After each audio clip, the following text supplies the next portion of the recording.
আমি গল্প বলতে পারি। তিনি লিখছেন, আমার বাবা যখন মৃত্যুশয্যায় শেষ নিঃশ্বাস ত্যাগ করছেন, তখন পাশের ঘরে আমি আমার মিসেসের সঙ্গে সহবাস করছি। জাস্ট কোট অ্যান্ড কোট কথাটা বলছি। মিথ্যা বলছেন,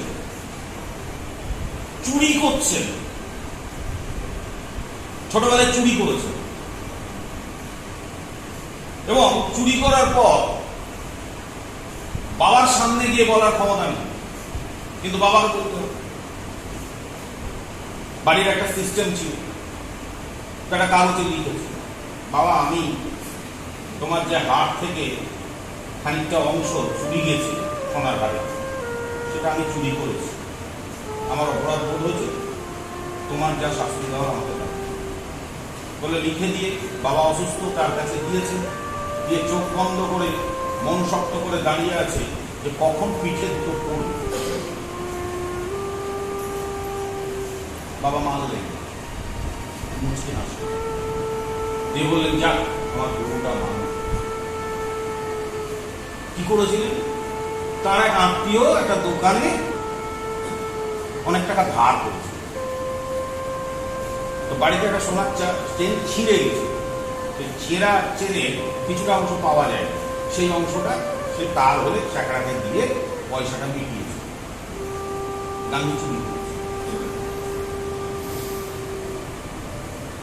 কোথার থেকে জানছি আমরা এগুলো?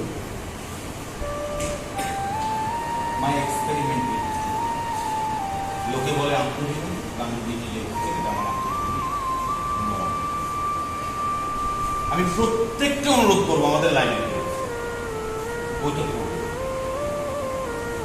একজন মানুষ অকপটে তার জীবনের দোষ ত্রুটি কিভাবে খোলামেলা বলতে পারে, যেটা আমরা পারি না।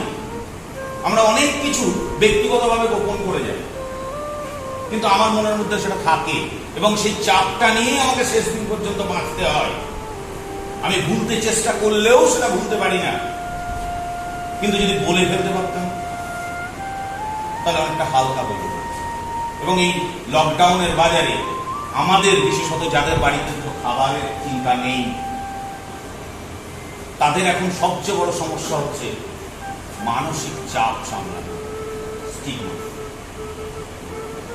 যারা খাবার জন্য লড়াই করছে তাদের তো লড়াই আছে, কিন্তু আমাদের যাদের বেকার বাড়িতে বসে রয়েছে, খাবারটা ঠিক মতো পাচ্ছে, কিন্তু মনের শান্তি কি আছে?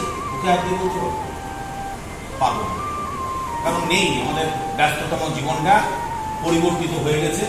আমরা এখন অ্যাডজাস্ট করার চেষ্টা করছি নিউ নর্মালের সঙ্গে, এবং আগামী 20 বছরের মধ্যে আপনারা দেখবেন যে একটা বিপ্লব হতে চলেছে গোটা পৃথিবী।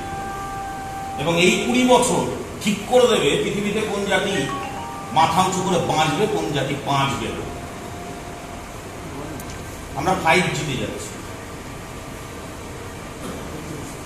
দরকার কি 5G? 4G তো আমাদের সব প্রয়োজন মেটাচ্ছে। আপনি ব্যাংকিং থেকে শুরু করে মনের ভাব প্রকাশ, গল্প, পড়াশোনা, কি প্রয়োজন মিটছে না বলুন তো দেখি? যে আপনার হাতে যে অ্যান্ড্রয়েডটা আছে সেখানে 4G কানেকশন থাকলে কোন প্রয়োজনটা আপনার মিটছে না? তাহলে 5G দরকার এই কারণে যে 4G হচ্ছে ম্যান কন্ট্রোলিং দ্য মেশিন। আমরা কন্ট্রোল করছি, কম্পিউটারের ব্রেনটা আমি দিচ্ছি। 5G কি হবে? Computer will control the computer. আপনার দরকার পড়বে, আপনার গাড়িটা কোনো ড্রাইভার চালাবে, আপনার গাড়িটা কোনো গ্যারেজে নিয়ে গিয়ে সারাতে হবে,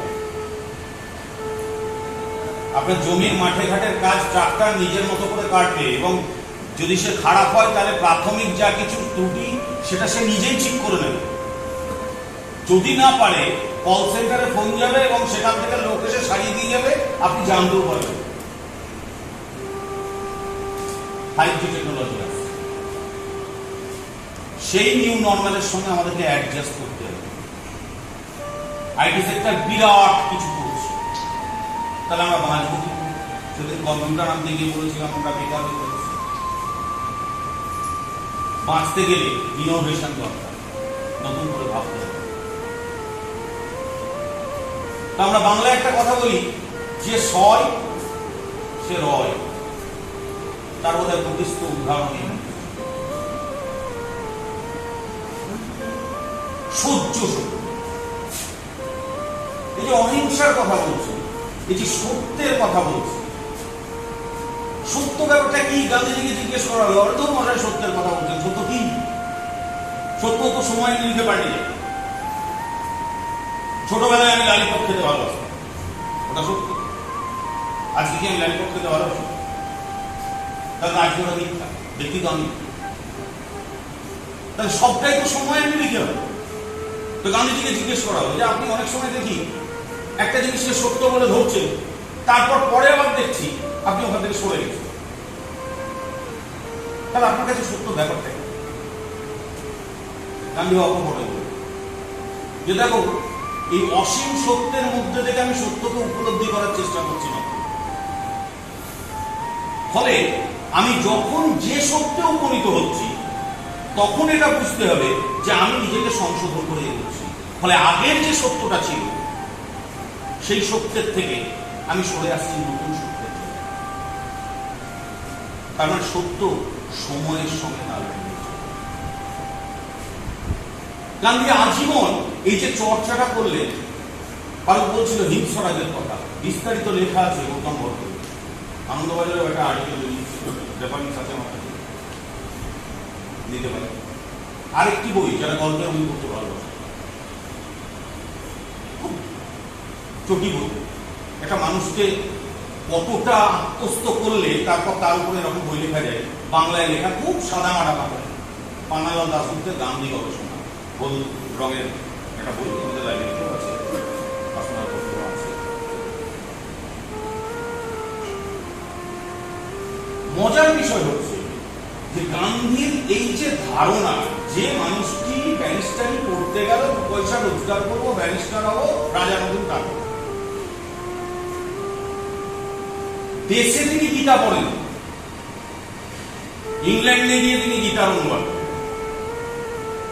চেঞ্জ হতে শুরু, আফ্রিকায় গিয়ে পরিবেশটাকে অনেকটা চেঞ্জ করল, এবং তিনি আফ্রিকাতে যখন প্রেস বন্ধ হতে বসেছে,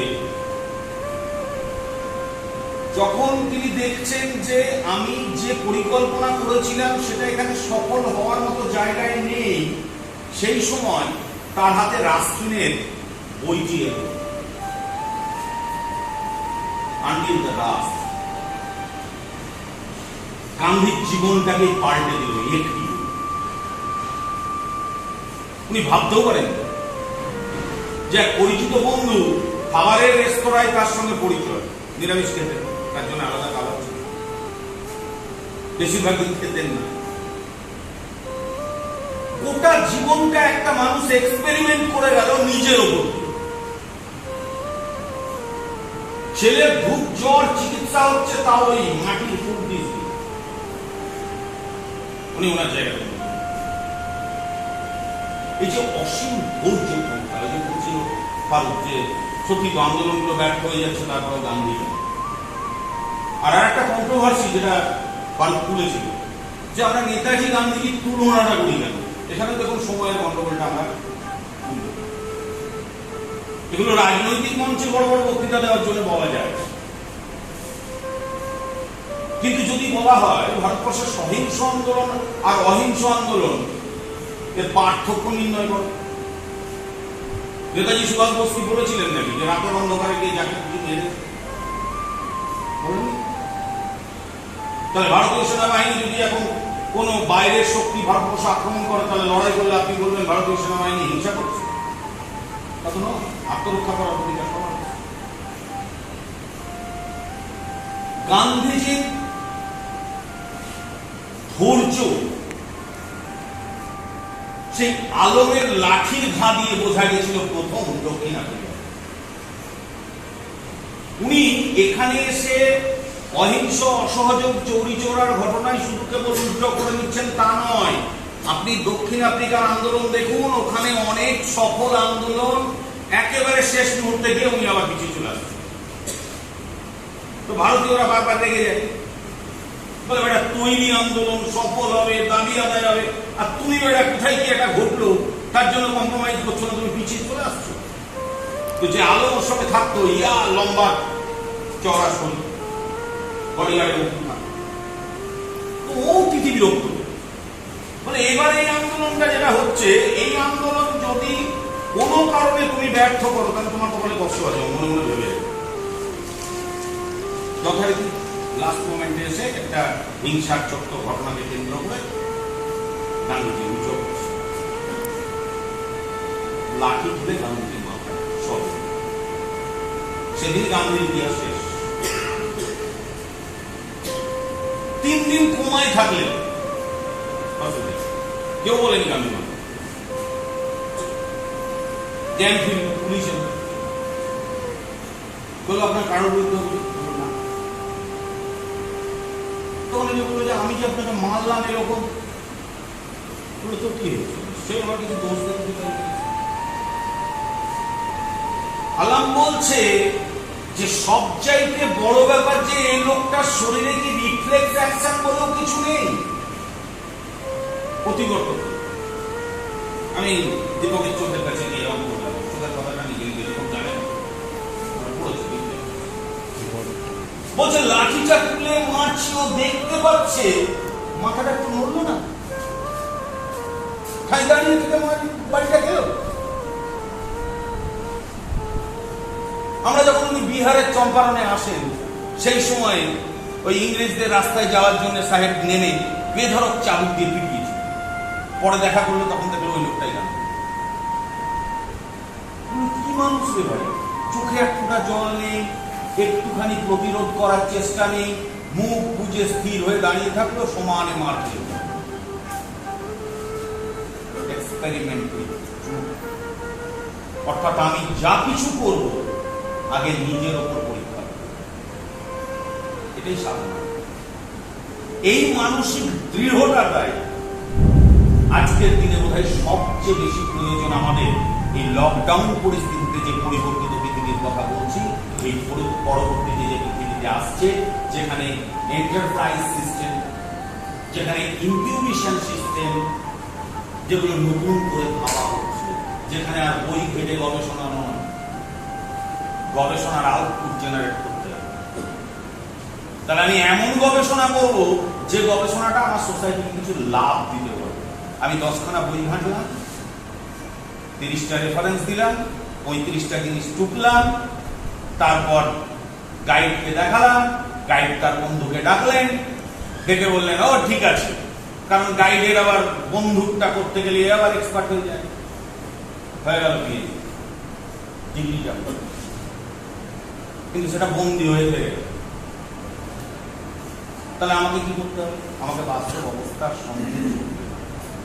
ফলে আজকের দিনে এই মানসিক দৃঢ়তা, আত্মবিশ্বাস, আত্মপ্রত্যয়, এগুলো যদি অনুশীলন করতে হয় তাহলে অবশ্যই সবাইকে অনুরোধ করব, যে সমস্ত মনীষীদের কাছে আমাদের বারবার ফিরে যেতে হবে তার অন্যতম স্থান। ধন্যবাদ স্যারকে। স্যার অত্যন্ত সুন্দরভাবে গান্ধীজির জীবন দর্শনের সঙ্গে বর্তমান ব্যক্তিত্ব এবং বর্তমানে আমাদের কি করণীয়, আমরা কীভাবে আগামী পৃথিবীর সাথে নিজেদের অভিযোগের কথা বলবো, কীভাবে আমরা আগামীর সঙ্গে নিজেদের সম্পর্ক বা সম্পর্কের সাথে বলতে সে সম্পর্কে স্যার আমাদের সুন্দরভাবে অনেক কিছু বলব। আর দীর্ঘায়িত নয়, আমরা অনেকক্ষণ সময় অতিবাহিত করছি। আমি স্যারের অনুমতি নিয়ে না, অনুমতি নিয়ে শেষ করা কিন্তু খালি পেটে কীর্তন হয় না।